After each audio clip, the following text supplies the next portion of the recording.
Yemek Adası'na hoş geldiniz. Bugünkü tarifim bu görmüş olduğunuz Alman çöreklerinin yapımını göreceğiz. Bu nefis Berlinerleri nasıl yapmışım dilerseniz hep beraber yapımını görelim. Yapımı çok kolay. Evde olan malzemeleri kullanıyoruz. Öncelikle yoğurma kabımın içine bir paket kuru mayayı ekledim. Üzerine 2,5 yemek kaşığı toz şeker ekledim. 1,5 su bardağı süt ısıttım, ılık hale getirdim. 1,5 su bardağı ılık süt ekledim. Kullandığım bardak ölçüsü 200 milimlik. 100 gram oda ısısında bekletilmiş tereyağını ekliyorum. Yaklaşık 3 yemek kaşığı kadar tereyağı ekledim. 2 adet yumurta kullandım. Güzelce karıştıralım. 1 çay kaşığı kadar tuz ekledim. 1 paket de vanilin ekledim. Güzelce karıştıralım. Bu karışımın alabildiği kadar un ekleyeceğiz. Yalnız katı bir hamur değil, çok yumuşak bir hamur elde etmemiz gerekiyor. Ben 4,5 su bardağı kadar unu kontrollü bir şekilde ekliyorum.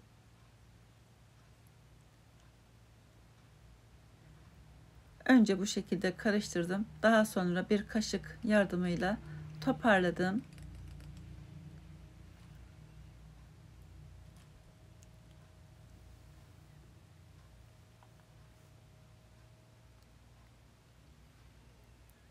Unun miktarı değişebilir. 5 su bardağı da kullanabilirsiniz.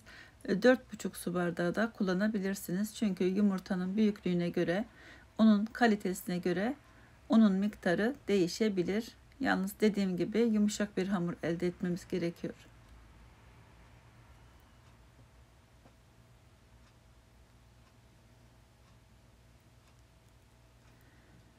Evet, hamuru toparladım. Gördüğünüz gibi çok yumuşak, ele yapışmayan bir hamur elde etmiş olduk.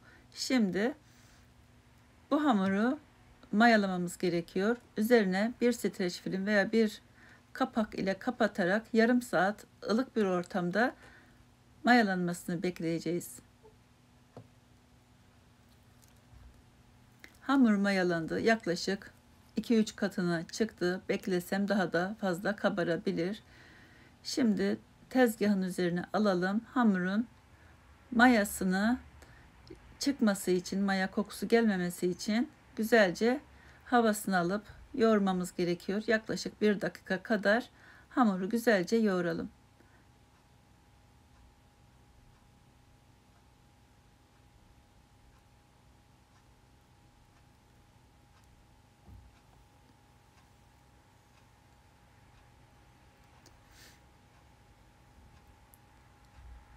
Evet, hamuru çok güzel yoğurdum, havasını aldım.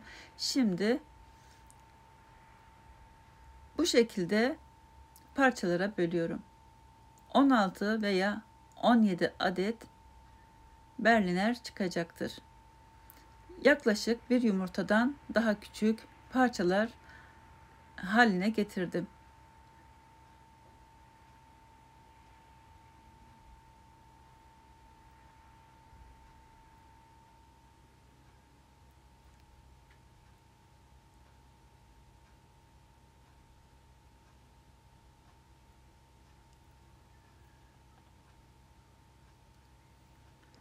Bu şekilde küçük küçük bezeler yapalım. Dilerseniz de yarım santim kalınlığında açıp bir bardak yardımıyla da kesebilirsiniz. Ama bu şekilde daha güzel olur. Daha güzel kabarır.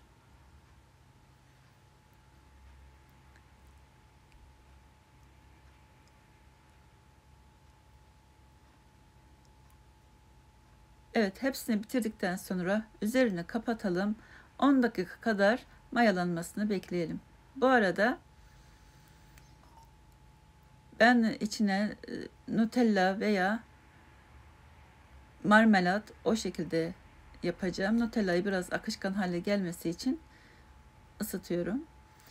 Yağ şu anda çok soğuk. Yaklaşık yarım su bardağı kadar çiçek yağı kullanıyorum. Soğuk bir halde şimdi ocağın altını açacağım ve çöreklerimizin pişmesini bekleyeceğim. Orta ateşte,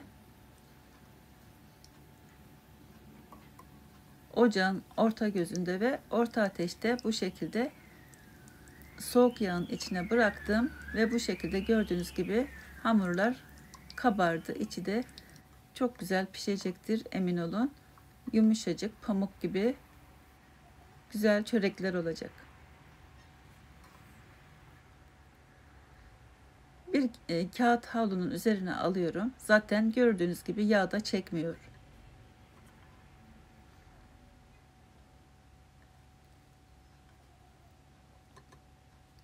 Tekrar yağ soğuduktan sonra biraz yağ soğutalım. Tekrar diğer çörekleri de aynı şekilde içine ekleyelim. Hepsi pişene kadar bu şekilde devam edeceğiz. Yağın soğuk olması çok önemli.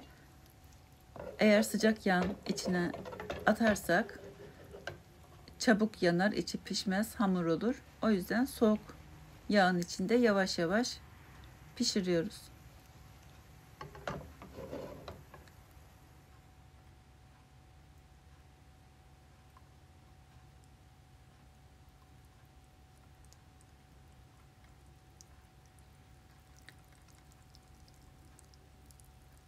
Ben bu çörekleri ilk defa Almanya'da yemiştim. Çok beğenmiştim. Hatta o zamanlar vlog çekiyorduk. Dünyayı geziyorum diye vlog hazırlıyorduk. Sonra o videoların çoğunu kaldırdım. Hiç kalmadı aslında. Hepsini kaldırdım. İlk orada yemiştim. Çok beğenmiştim. Sonra Migros'ta bazen görüyorum, alıyorum. Bugün de bu şekilde tarifini vermek istedim. Sizler de deneyebilirsiniz. Gerçekten evde olan malzemeleri kullandım. Yapımı da gerçekten çok kolay. Çocuklarınız çok bayılır bu tarife, eminim. Daha önce donut tarifi de vermiştim. O da çok güzel. Yapımı çok kolay. Bakabilirsiniz isterseniz. Şimdi bunun üzerine dilerseniz bir elekle pudra şekeri serpiştirebilirsiniz. Dilerseniz de böyle pudra şekerine bulayabilirsiniz. Hiç pudra şekerine bulamasanız da olur. İçine eritilmiş çikolata veya marmelat,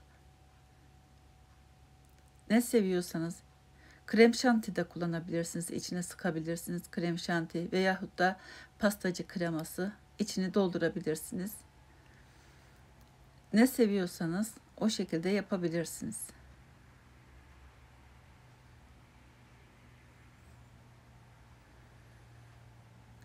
Ben çilek marmelatı kullandım. Bir de Nutella'yı erittim. Onu kullanıyorum.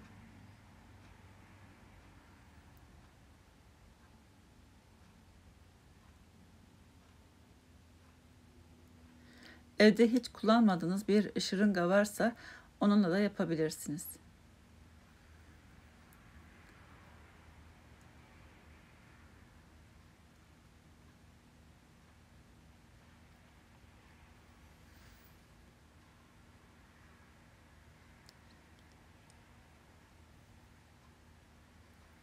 Tanesi şu anda 15-20 TL'ye satılan çörekler bunlar ve evde pratik bir şekilde hem ekonomik hem daha sağlıklı, içinde ne olduğunu biliyorsunuz. Çocuklarınıza rahatlıkla verebilirsiniz. İzlediğiniz için de çok teşekkür ediyorum. İçinin dokusunu da videomu sonlandırmadan göstermek istiyorum. Bakınız, içi sünger gibi, hiç hamur değil. Evet, bugün yemek adasında bu nefis çörekler pişti. Umarım sizler de dener ve beğenirsiniz. İzlediğiniz için de çok teşekkür ediyorum. Beğendiyseniz beğen tuşuna basıp abone olursanız mutlu olurum. Başka tariflerde, başka videolarda görüşmek üzere. Hoşça kalın. Afiyet olsun.